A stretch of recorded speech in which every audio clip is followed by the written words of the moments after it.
Hey guys, I just want to talk about ad significance testing. So if you have ad groups in your campaigns and you have multiple ads within those ad groups, how do you know when you have enough data to make a decision? First. Second, what do you base that decision on? And third, how do you actually do it? And a bonus here would be, how do you do it quickly? How do you do it fast, programmatically, systematically every single time? Not just for one account, not just, I'm talking about across your entire My Client Center or MCC. So how would you do it? That's what I'm going to kind of brush on in this video. So I just want to start off with an example data set here. This is all 100% generated data. You have an account, you have campaigns. In those you have ad groups with various statuses. And then you have metrics associated with those ads. Let's say you downloaded this report from your My Client Center area for all accounts. And you want to now figure out what to do. So you're trying to figure out your decision. How do you decide whether or not to pause an ad or to keep it going?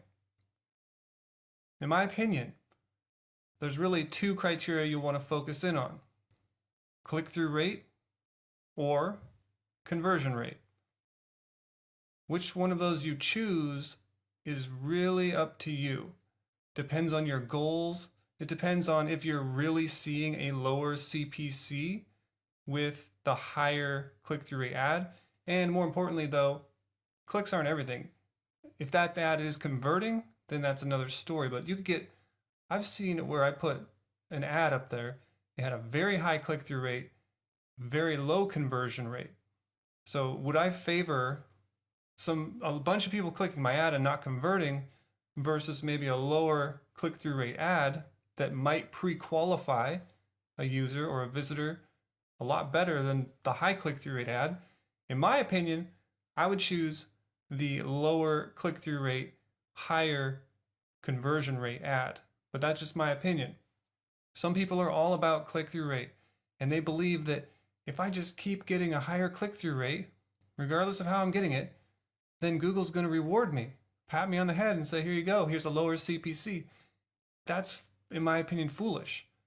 But there are different camps in this area. So let's just talk quickly about, here's the data set. How would you actually do it?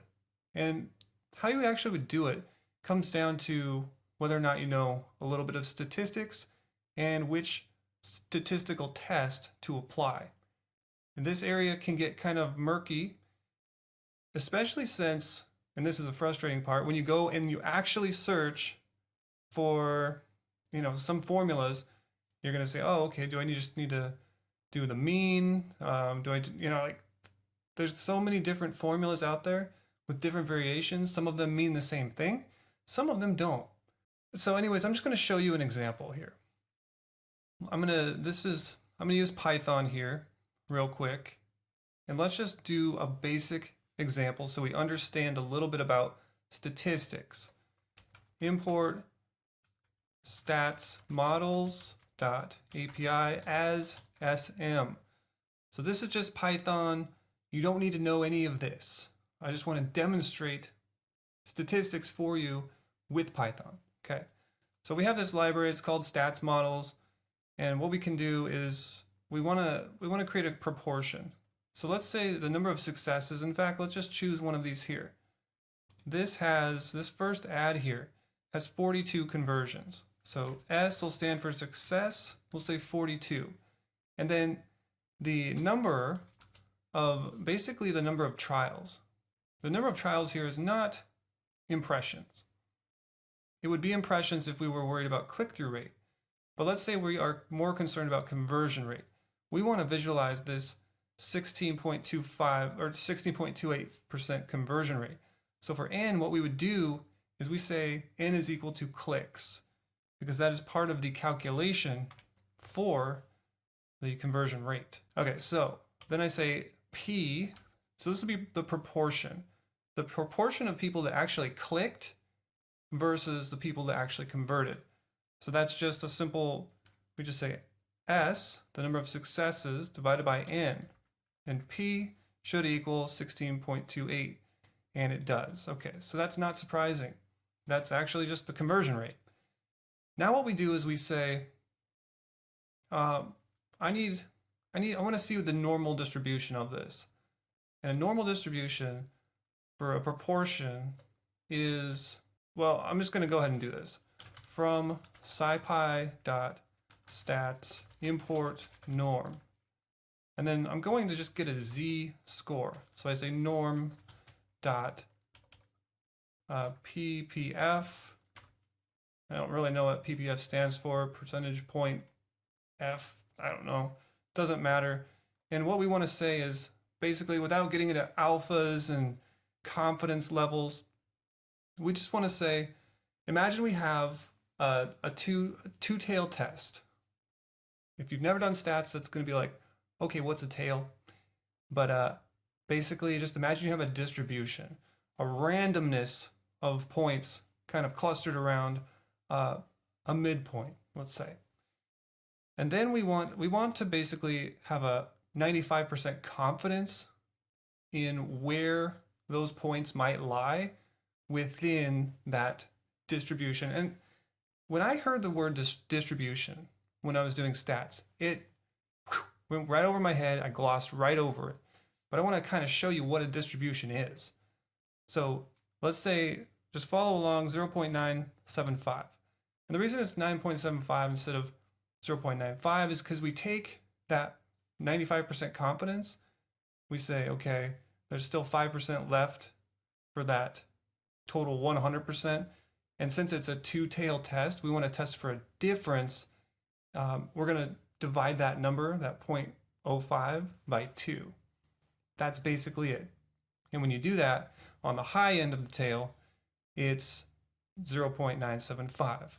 We could have done this a different way, 0.025. We could have done that, but that'll give us a negative number, and this will just keep it easy. So z equals to 1.95. So basically 1.96. And if you've ever took stats before, this number is very common to you. It's 2 standard deviations, basically, from the mean. Okay, so we have this thing called z, and then we want to do a standard deviation, and actually this is called a standard error when you're dealing with proportions, unless you have the population. And we don't, we are just estimating the population based on these stats. So the way you do this is you actually we need to square root it. And just to keep the notation simple, I'm just going to say I'm just going to import this other library, numpy, as np. And these are just conventions. A lot of these, like SM for stats models, that's just a Python convention. NumPy as np, that's just a NumPy importing convention. And what we're actually doing when we do this is we're saying, hey, there's this really cool library out there. It'll help me compute this stuff easier than if I had to actually do straight Python. And I just pull that library in, and now I have access to all those tools that allow me to do that.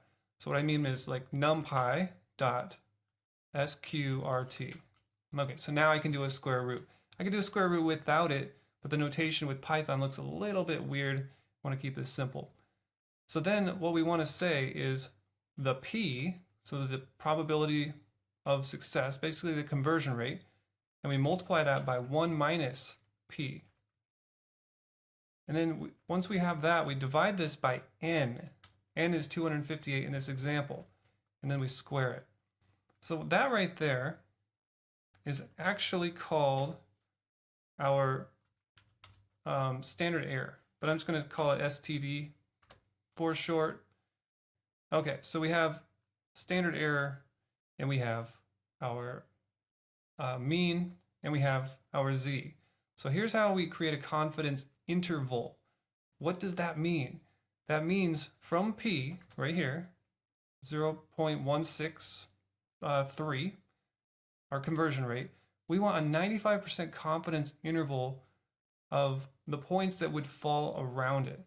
So we can understand the variability of possible conversion rates for this particular ad.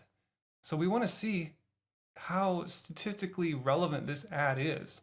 Does it have a wide distribution because it just doesn't have a lot of data yet?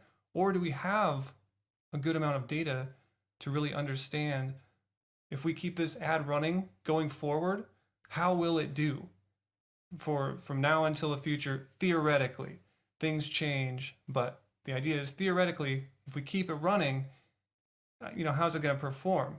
And is it better than any other ad that we have?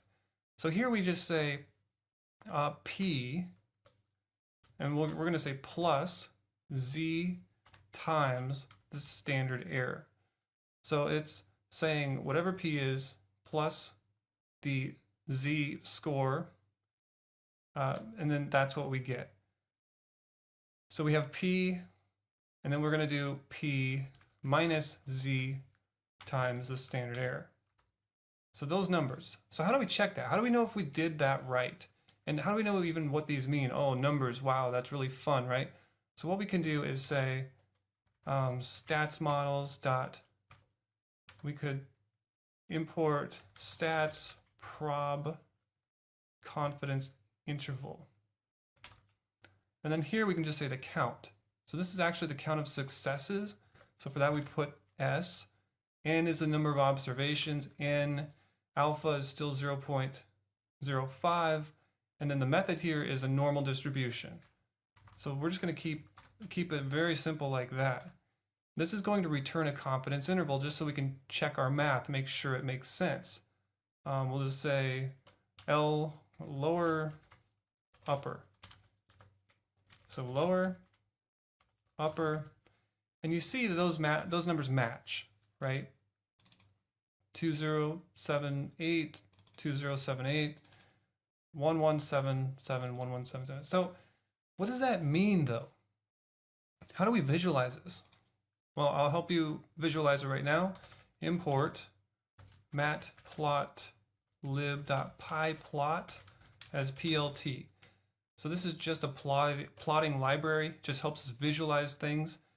The first thing we'll want to do is use that NumPy library to create some X variables. So we know the range here is about 11 to 20%. So to visualize this, I'm going to say lin space. We're going to start at 0.10. We're going to stop at 0.21. And the number we're going to generate is 1000. So what did I just do? I just basically created 1000 X data points. Now what I want to do is use, I just want to plot this so I can understand what it looks like. So this will be the Y value. And for this we say norm dot, what is it, PDF for probability density function. That's what gives us those kind of distribution looks. And we're going to pass in X. And then we're going to, let me just check this real quick. I think we can add in a mean and a standard error too. Here's a documentation. This is how you kind of go through it. This is what it'll look like. But if we look here, let's look for norm, PDF. So you can pass in loc and scale. That's actually the mean and the standard deviation. So we're going to just copy that, close this down. We're going to say loc equals that P and scale equals that STD. Okay, so plt.show, and we're going to show X and Y. Oops, plt.plot, sorry about that, X, Y. Okay, so let's just take a look at what this looks like. This is a distribution here. The mean is right at that middle part, and then the 95% confidence interval, can't really see it because I didn't draw the lines, because this is just a quick demo. is basically the 95% confidence interval. So as you can see, 1177, it would appear somewhere right here. And we could actually do it. I mean, not that hard. Let me go ahead and do it real quick. So we'll plot X and Y, then I'll plt dot v lines. For X, we're going to say it's equal to lower. And then the max, so the Y min will be 0. Y max will be norm.pdf. And then X would be lower. Okay, and then we'll do the same thing for upper. Upper.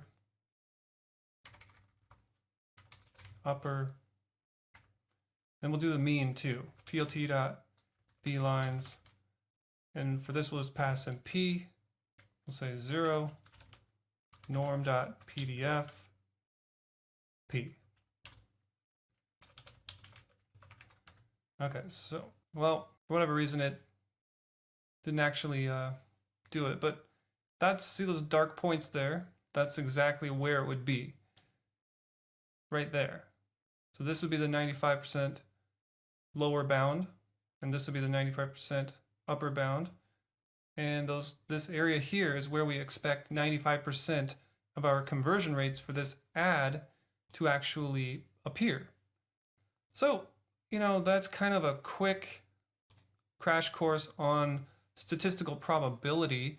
This video is 17 minutes, so I don't want to take up too much more time, but hopefully this helps get you started with statistical probability and how you kind of go about analyzing your ads. The next step would be, okay, how do I actually compare this ad with other ads in the ad group? For example, how do I know that this is statistically worse than this ad?